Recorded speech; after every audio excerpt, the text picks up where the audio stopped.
O que eu gostaria de ter aprendido antes dos 20 anos de idade?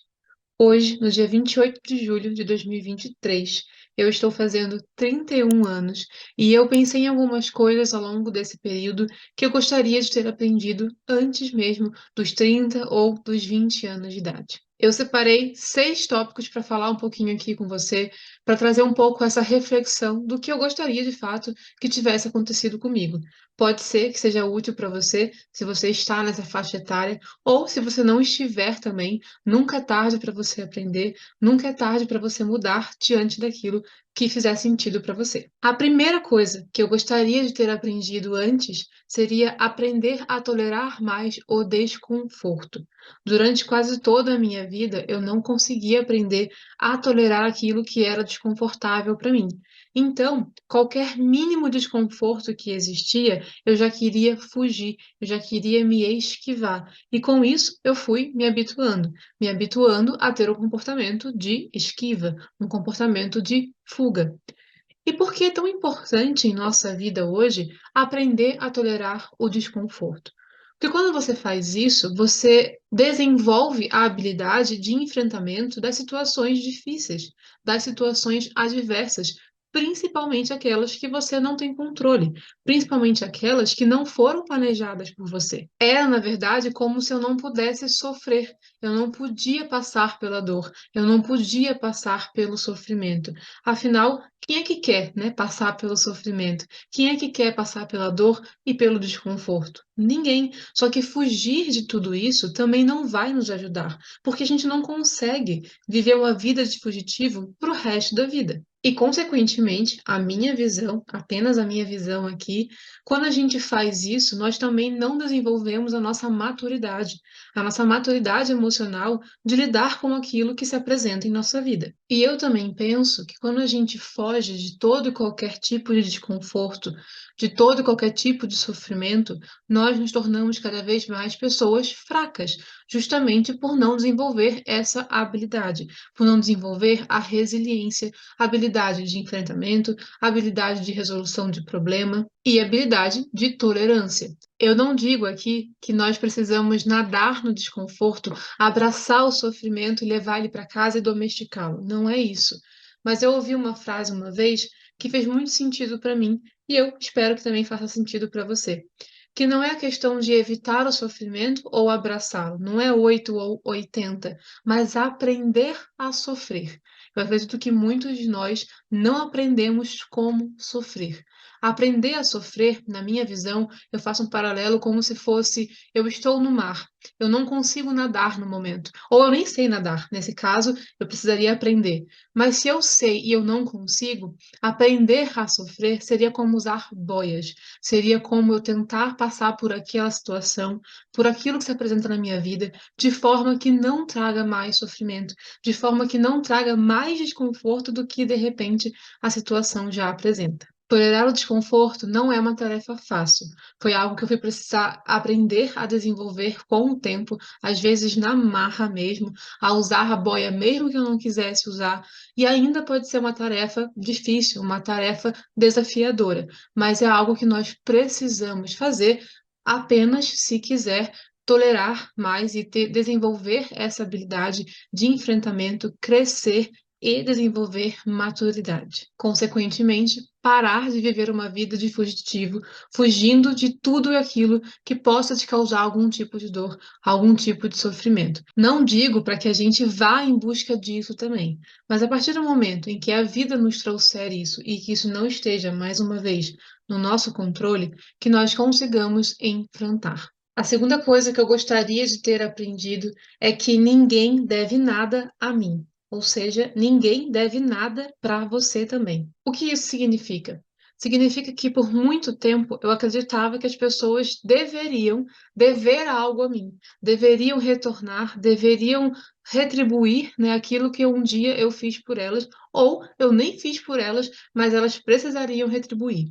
E essa também é uma atitude imatura, também é uma atitude infantil, porque absolutamente ninguém, nenhuma pessoa tem a necessidade de satisfazer as nossas necessidades, de satisfazer as nossas carências, as nossas questões emocionais. E enquanto você achar que é a outra pessoa que precisa fazer algo por você, você pode viver uma vida eternamente amargurado, amargurada, como eu vivi por um tempo, porque eu achava que todas as pessoas ao meu redor deviam algo a mim, afinal, elas precisariam entender pelo que eu estou passando, precisariam entender pelo que eu estava sentindo, para então vir ao meu socorro e dever algo a mim.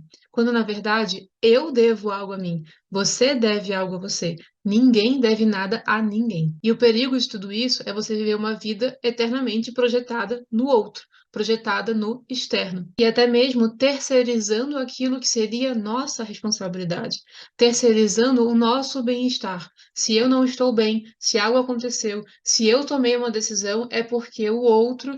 Então fica uma vida muito direcionada ao outro e não a mim, aquilo que de fato é meu, é minha responsabilidade e é o meu dever. E, inclusive, isso me fez acreditar que eu só conseguiria alcançar coisas na minha vida quando a outra pessoa tomasse uma atitude na vida dela. Como, por exemplo, eu queria sair do Rio de Janeiro e vir morar no Sul, no caso, em Curitiba.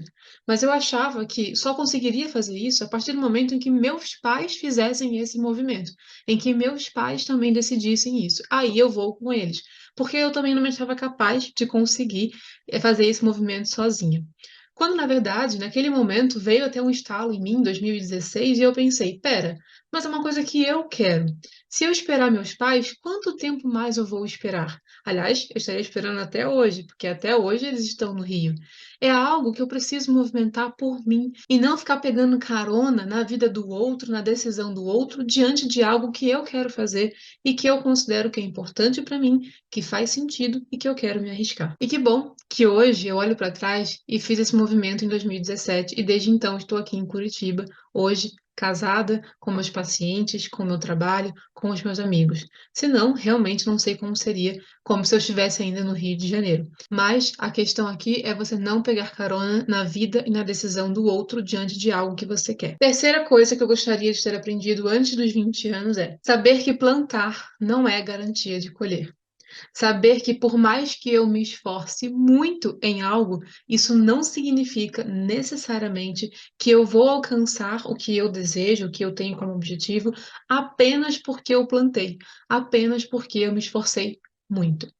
Porque esforço não garante prazo. O que a gente quer dizer com essa frase de que esforço não garante prazo? De que não é porque você se esforçou durante X meses que então daqui a outros X meses você vai conseguir o que você quer. Ah, eu me esforcei por 3 meses, eu me esforcei por 3 anos, por 5 anos para conseguir isso e eu não consegui ainda. Então será que não vale de nada? E não é essa a lógica. Porque quando a gente pensa em plantar algo em nossa vida, é claro, é óbvio que a gente deseja a colheita. Só que não tem como a gente ter certeza e garantia de que só porque eu plantei eu vou colher. Porque esse plantio depende também de cuidados, depende de outros fatores externos que podem não estar no teu controle. Depende se você está plantando, se você está se esforçando na direção certa, porque senão nada adianta o teu esforço, o teu plantio, se não estiver na direção do que você deseja. Você vai se esforçar à toa. Porém, quando a gente decide não plantar, quando a gente decide não se esforçar, é garantia de que você não vai colher de qualquer maneira. Logo, você erra 100% dos chutes que você não dá em sua vida. Por isso, eu aprendi que eu preciso plantar, eu preciso me esforçar e eu preciso também, com o tempo, ver se meu esforço, se meu plantio está minimamente na direção do que eu almejo, o que para mim significa estar na direção do que faz sentido em minha vida, do meu objetivo, do que é um valor para mim, do que é um princípio para mim e também se é a melhor estratégia que eu estou ali utilizando. Quarta coisa que eu teria dado mais importância, com toda certeza, seriam aos 3 pilares fundamentais para você manter a saúde física e mental hoje em dia. É a base que você precisa manter, que qualquer ser humano precisa, que seriam sono, alimentação e atividade física. Por muito tempo eu desdenhei os três, achando que um dia eu conseguiria retomar, e de fato a gente pode conseguir, mas quanto mais tempo a gente perde não investindo na nossa qualidade de vida, nesses 3 pilares que são fundamentais, pode ser, não que seja tarde demais necessariamente, dependendo sim, mas que você tenha muito mais prejuízo, muito mais sofrimento e que você precisa se esforçar muito mais para conseguir reorganizar tudo isso. Esses três pilares são tão importantes que hoje em dia, quando eu atendo um paciente novo, antes de até de dar um diagnóstico, antes da gente avaliar o humor, avaliar um pouco a vida dessa pessoa, a gente precisa ver se esses três pilares estão minimamente ajustados. Quando você ajusta esses três pilares em 20% que seja, você já tem uma melhora significativa em sua vida. E para que esses três pilares pudessem fazer parte da minha vida e pudessem de fato ser fundamentais e bem consolidados, aqui a gente entraria no outro tópico, mas que eu não vou aprofundar aqui, que tem a ver com hábitos. Hábitos de ficar muito tempo no celular à noite antes de dormir, hábitos de dormir tarde, de madrugada e acordar tarde, hábitos de trocar comida, né, por lanches e fast food, e hábito de ficar sedentário, de não se movimentar. A quinta coisa que eu gostaria de ter aprendido e de ter tido mais conhecimento de fato é de ter acreditado mais em mim, de ter acreditado mais no meu potencial, no meu valor, porque por muito tempo e até hoje pode ser que isso venha me atormentar, afinal é uma crença que a gente carrega, que a gente aprende, e ela não vai ser zerada, não tem como a gente simplesmente acabar com uma crença, ela é reestruturada, e a minha foi reestruturada, mas ainda preciso de vez em quando, porque, como eu falei, não tem como zerar, então pode ser que ela retorne. E essa crença de desvalor, de achar que eu não tenho valor, de achar que eu não sou boa, de achar que ninguém vai acreditar em mim ou de que eu não sou capaz, me acompanhou por muito tempo. Por muito tempo mesmo. Quando eu fiz a prova da residência em 2016, para a residência hospitalar em psicologia, eu fazia as provas, eu estudava todos os dias com uma sensação de por que que eu estou fazendo isso? Eu não vou passar mesmo, não vai dar certo. Então, eu sempre aprendi a enxergar dessa maneira. Eu aprendi que as outras pessoas eram mais importantes, eram mais inteligentes. E não que eu precisasse ser a mais inteligente ou a mais importante, mas que eu tinha ali, né, a minha inteligência, o meu valor, e que isso era, para mim, suficiente para alcançar o que eu desejo. Eu lembro que nesse ano, 2016, quando eu fiz a prova para o Hospital Pequeno Príncipe, e eu fui ver a grade, né, das notas que quando saíram, eram três vagas, né, para essa residência. E eu fui uma das três maiores notas, né? As três maiores notas foram iguais e uma delas era minha. Eu lembro que quando eu vi isso, eu não acreditei. Eu peguei a régua para poder ver se era realmente o meu nome e a nota era minha. E eu chorei muito mesmo. Chorei porque eu não acreditava que eu conseguiria aquilo.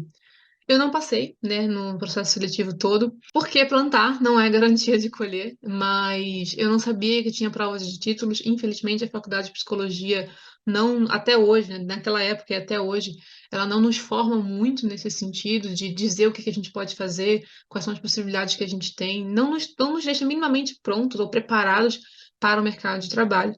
Então, eu não fazia ideia realmente de que tinha provas de títulos, enfim. Então, por esse motivo que eu não passei. Mas o fato de ter passado, de ter conseguido, me fez. E cada vez mais que eu consigo as coisas hoje em minha vida, que eu consigo alcançar pequenas coisas, pequenas conquistas, isso vai moldando um pouco mais a minha nova crença de que, pera, eu posso não ser a melhor, eu posso não ser a mais inteligente, eu posso não ser a mais esperta, eu posso não ter o melhor potencial, mas eu tenho alguma coisa aqui. E essa alguma coisa me ajuda. Essa alguma coisa serve para aquelas pessoas que me procuram, serve para aquelas pessoas que estão aqui ao meu redor e que eu posso alcançá-las com isso. E por último, mas não menos importante, eu gostaria de ter aprendido que a minha vida ela não precisaria ser toda resolvida antes dos 30 anos de idade. Como se eu precisasse casar, ter filhos, ter uma casa, ter um carro, ser extremamente bem-sucedida antes dos 30 anos. Essa é uma crença que também vai sendo moldada em nós, de que a sua vida precisa inteira ser resolvida antes de determinada idade, antes de determinado tempo. Pode ser que você esteja hoje fazendo pré-vestibular, escolhendo um curso, e na tua escola, na tua faculdade, enfim, falam que você precisa acertar na tua escolha, que você não pode se arrepender nunca mais. E essa pressão, ela é muito ruim, porque faz você achar que você é o errado, que você não é bom. Sendo que quando a gente faz uma escolha, principalmente ali, jovenzinho, né, com 18 anos, a gente não tem como ter certeza do que a gente está escolhendo. Afinal, Nenhuma decisão tem como a gente ter certeza do que nós estamos escolhendo. A gente só vai ver se foi uma boa decisão ou não depois que a gente decidiu, depois que a gente vivenciou a experiência dessa decisão e ver, né, e avaliar se realmente faz sentido ou se não faz.